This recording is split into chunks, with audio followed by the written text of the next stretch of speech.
السلام عليكم ورحمة الله تعالى وبركاته. الحمد لله. அன்புக்கும் மனிதத்திற்கும் உரிய அல்லாஹுவின் நல்லடியார்களே, அருமைய சோதரர்களே, அல்லாஹுடைய அலம்பரும் கருணையினால் யாழ்தோறும் சில நல்ல விஷயங்களை அறிந்து வருகின்றோம். அந்த அடிப்படையிலே ஹஜ்ரத் ரசூலுல்லாஹி ஸல்லல்லாஹு அலைஹி வஸல்லம் அவர்கள் அல்லாஹ்விடத்திலே பாதுகாவல் தேடும்படி தன் உம்மத்துக்கு வலியுறுத்திய சில செய்திகளை நாம் தொடராக அறிந்து வருகின்றோம். அந்த அடிப்படையிலே ஒரு ஹதீஸிலே ஹஜ்ரத் ரசூலுல்லாஹி ஸல்லல்லாஹு அலைஹி வஸல்லம் அவர்கள் 8 விஷயங்களை விட்டும் பாதுகாவல் தேடியதாக அறிவிக்கப்பட்டிருக்கிறது. இந்த ஹதீஸ் அனஸ் இப்னு மாலிக் ரலியல்லாஹு தஆலா அனுபவத்தின் மூலமாக அறிவிக்கப்படுகிறது. புகாரி ஷரீஃபினுடைய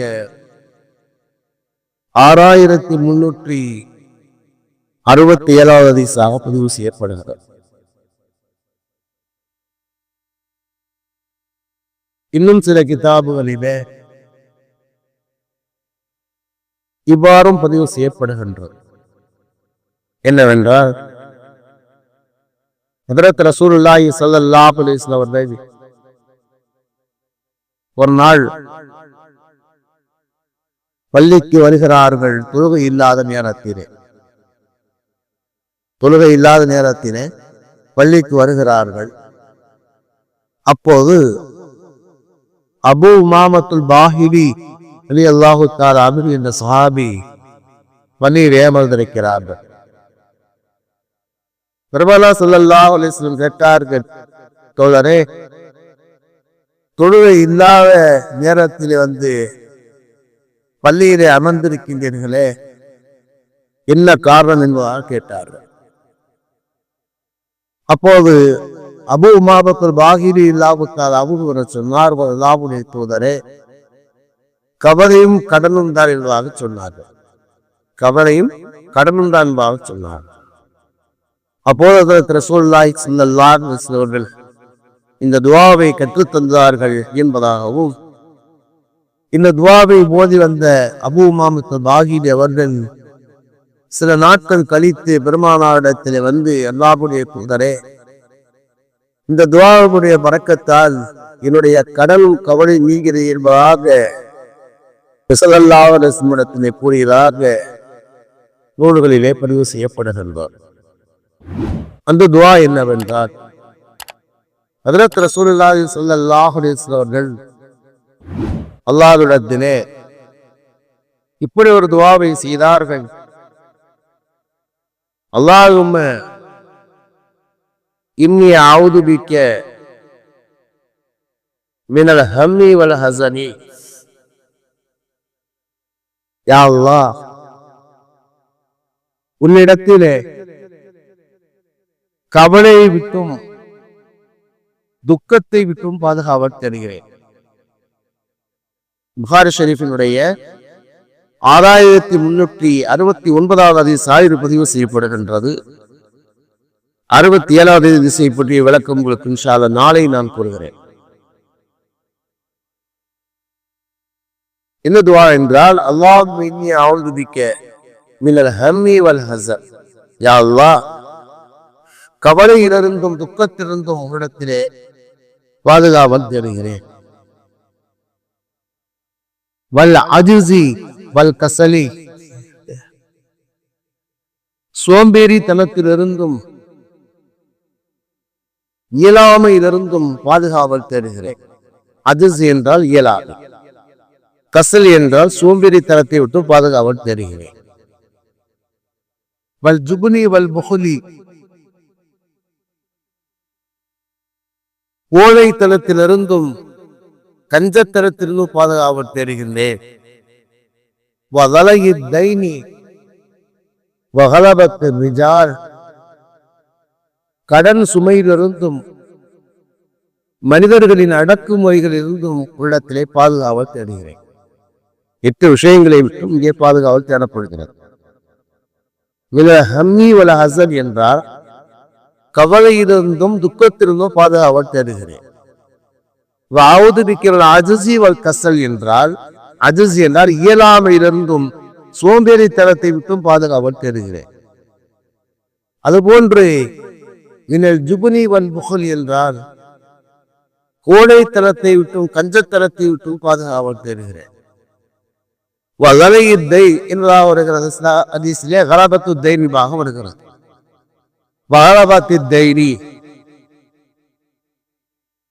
கடன் சுமையிலிருந்தும் மனிதர்களுடைய அடக்குமுறையிலிருந்தும் நான் பாதுகாவல் தெரிகிற இந்த துவாவை பெருமானார் ஸல்லல்லாஹு அலைஹி வஸல்லம் கற்றுத் தந்தார். இந்த துவாவை நாம் அதிகமாக ஓதி வரவே. சரி, இங்கே இந்த ஹதீஸை பற்றி சில செய்திகள் உங்களுக்கு சொல்லப்படுகிறது. ஹம்மி வல ஹசன், கவலையிலிருந்தும் துக்கத்திலிருந்தும் என்னை பாதுகாப்பாயாக என்று நாம் கேட்கின்றோம். கவலை என்றால் என்ன, துக்கம் என்றால் என்ன என்பதற்கு அறிஞர் மக்கள் சில விளக்கம் எழுதுகிறார்கள். மனிதனுடைய வாழ்க்கையில் ஏற்படுகின்ற கவலை என்பது 3 வகையாக இருக்கிறது. அதாவது 3 காலத்திலே கவலைகள் ஏற்படுகிறது. ஒன்று, கடந்த காலத்திலே ஏற்பட்ட நிகழ்வுகளை இழப்புகளை நினைத்து கவலைப்படுவது ஒன்று இருக்கிறது. கடந்த காலத்துல ஒருத்தர் வியாபாரத்தில் நஷ்டம் ஆயிடுச்சு, அதில் அதற்கு ரொம்ப நெருக்கமானவர்கள் ஒஃபாத்தாகி விட்டார்கள். இந்த மாதிரி கடந்த காலத்திலே ஏற்பட்ட இழப்புகளை நினைத்து கவலைப்படுவது ஒன்று இருக்கிறது. இதற்கு அரபியிலே ஹசன் என்பதாக சொல்வார். ஹசன் அது ஹசன் உம்மூரில் மாலியா, கடந்த காலத்திலே ஏற்பட்ட நிகழ்வை நினைத்து கவலைப்படுவதற்கு ஹசன் என்பதாக அரபியிலே சொல்லப்படும். இரண்டாவதாக கம் என்பதாக சொல்வார். கம் என்றாலும் கவலைதான். அது என்னவென்றால்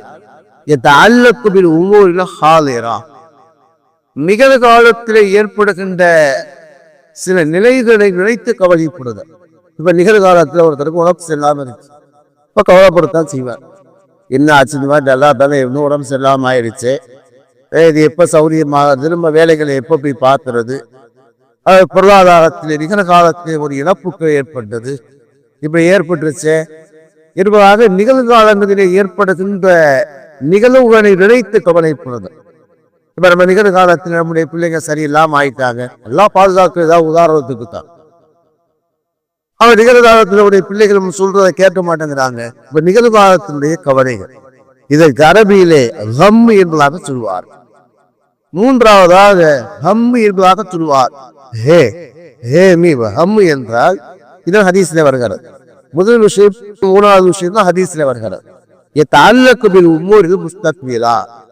வருங்காலத்திலே ஏற்படுகின்ற விஷயத்தை நினைத்து கவலைப்படுவதற்கு ஹம்மீர்களாக சொல்வார். வருங்காலம் தான் என்ன? இப்ப நம்ம இப்படி இருக்கோம், நம்முடைய வருங்காலங்கள் நமக்கு எப்படி இருக்கும் தெரியலையே, நம்முடைய வருங்காலங்கள் எப்படி இருக்கும் தெரியலையே. உதாரணமா ஒரு கடையை ஆரம்பிக்கிறார், வியாபாரத்தை ஆரம்பிக்கிறார். வருங்காலத்துல இந்த கடை வந்து நமக்கு லாபத்தை தருமா நஷ்டத்தை தருமா? சில நேரங்களிலே நமக்கு உடல்நிலைக்கு சரியில்லாம இருக்குது. ஒருவேளை வந்து இந்த நோய் என்ன செய்யுது அப்படின்னா வரக்கூடிய காலங்களில் ஒரு பெரிய ஆபத்துகளை விபத்துகளை ஏற்படுத்திடுமோ என்பதாக நினைத்தது. சரி, பிள்ளைகள் வச்சிருக்காரு, இந்த பிள்ளைகளை வரக்கூடிய காலங்கள் எப்படி உருவாக்க போறேன்னு தெரியலையே, இப்பவே இப்படி இருக்காரு, பின்னால இப்படி உருவாக்க போறேன்னு தெரியலையே, அது குமர் வச்சிருக்காங்க, வருங்காலத்தில் எப்படி இந்த குடிய விகாஸ் செய்ய போறோமோ இவா தெரியல என்பதாக வருங்காலத்தை பற்றி கவலைக்க. இந்த ஹதீஸிலே பெருமானார் ஸல்லல்லாஹு அலைஹி வஸல்லம் 2 விஷயத்தை சொன்னார். ஹசன் என்று சொன்னால் கடந்த காலத்தில் என்ன ஏற்பட்டதோ அந்த கவலைகளை நீங்க என்ன செய்யுங்க, அதை எல்லா இடத்திலே பாதுகாப்பு தேடுங்க. அதனுடைய ஆபத்துகள் இருந்து எல்லா இடத்திலே பாதுகாவல் தேடுங்க. அதுமாதிரி வரக்கூடிய காலத்தில் என்ன நடக்கும் என்பதாக உங்களுக்கு பயம் இருக்குமானால் அதையும் நீங்க செய்யுங்க. இந்த துவாவை ஓதிவான்வாங்க சொல்லணும். அறிஞர் பெருமக்கள் எழுதுகிறார்கள், கவலை இல்லாத மனிதன் யாருமே இல்லை. இந்த 3 கவலையில ஏதாவது ஒரு கவலை எல்லா மனுஷனுக்கும் இருக்கும். ஒன்னும் கடந்த காலத்திலே கவலை, இதெல்லாம் நிகழ்காலத்துடைய கவலை, இதெல்லாம் வருங்காலத்துடைய கவலை. இந்த 3 கவலைகள்ல ஒரு கவலை இல்லாத மனுஷன் உலகத்துல யாரும் இருக்க முடியாது.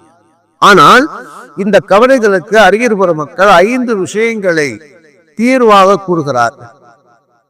சொல்வாது இல்லையா? சாவி இல்லாத பூட்டும் இல்லை, தீர்வு இல்லாத பிரச்சனையும் இல்லை. ஆனா தீர்வை நாம் யோசிக்கிறோமே தவிர பிரச்சனைக்குள்ளே நம்ம நிக்க கூடாது. பிரச்சனைக்குள்ளே ரெண்டா அந்த பிரச்சனை ஓடிக்கு, அதை விட்டு வெளியே வரும். சாக்கடைக்குள்ளே நடந்துக்கிட்டு சாக்கடைக்குள்ள கருதுகிட்டே எப்படி சுத்தமாக யோசிக்க கூடாது. சாக்கடை விட்டு வெளியே வந்து தண்ணியில் ஊற்றுவாதான் சுத்தமாக முடியும்.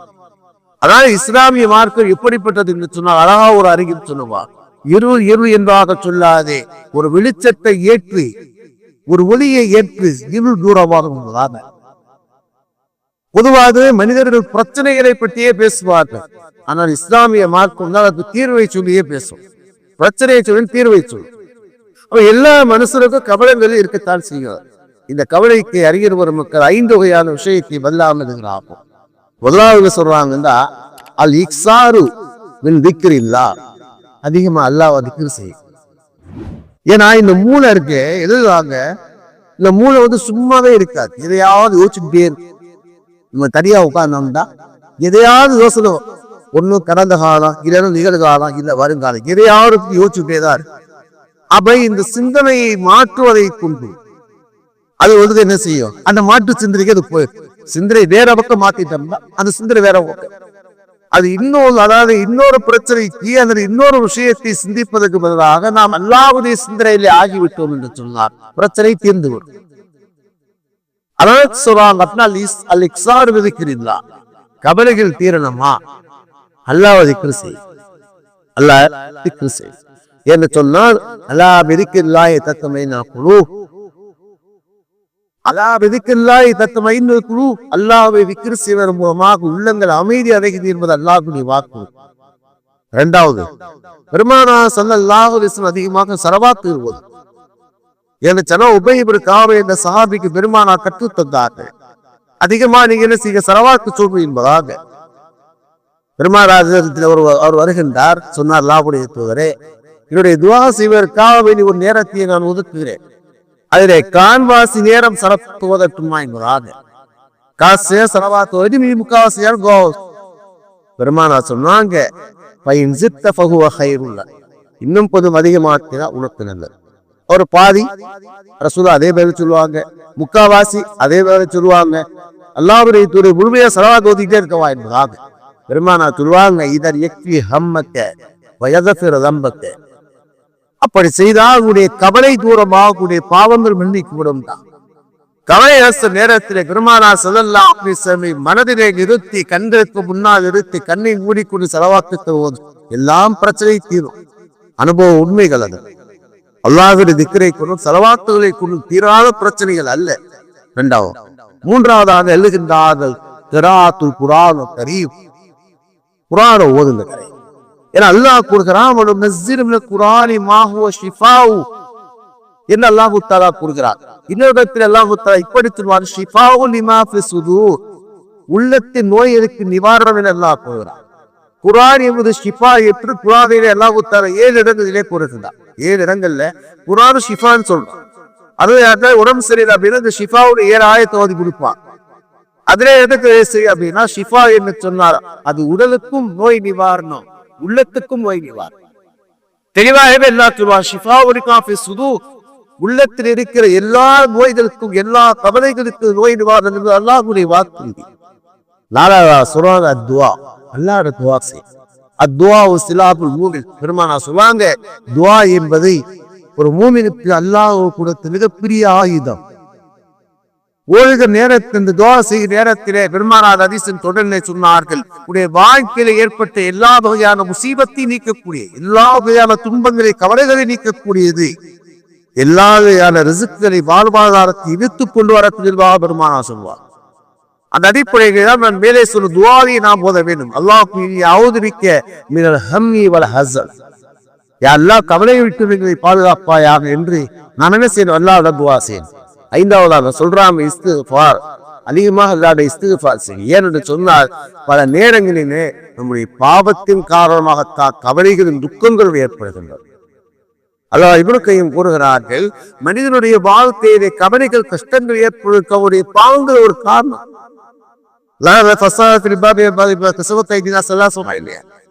கடலிலும் திடலில் ஏற்படக்கூடிய சோதனைகளுக்கு காரணம் பாவம்.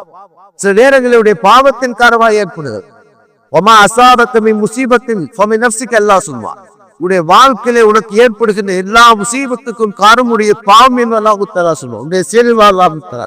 அதனால அல்லாஹ்ட்ட கேட்கணும், என்ன செயல் என்ன பாவம் நமக்கு தெரியாது. அல்லாஹ்ட்ட கேட்கணும், யா அல்லாஹ் என்னுடைய குற்றம் குறைகள் மூலமாக எனக்கு கவலைகள் கஷ்டங்கள் ஏற்பட்டிருந்தால் யா அல்லாஹ் அதை மன்னிப்பாயாக, என்னுடைய கஷ்டத்தை நீக்கி சொல்லி இஸ்திக்ஃபார் செய்கிற முதல்ல இஸ்திக்ஃபார் செய்கிற நேரத்தில் பெருமானார் திருவாவிலையா மல் லஸிமல் இஸ்திக்ஃபார் ஜஅலல்லாஹு லிகுல்லி ஹம்மின் ஃபரஜா வ மின் குல்லி நீக்கின் மஹரஜா வ ரஸகஹு பிலைஹி ஸலாயத்தி. எல்லா கவலைகளை விட்டு எல்லா நெருக்கடிகளை விட்டு அல்லாஹ் தஆலா மகிழ்ச்சியை கொடுப்பார், விடுதலை கொடுப்பார். அவர் அறியாத விதத்தில் அல்லாஹ் தஆலா பாக்கிகளை கொடுப்பார். பெருமானார் சொல்வாங்க. அதனால் விஷயத்தை இரண்டு விஷயங்கள் உங்களுக்கு சொல்லப்படுகிறது.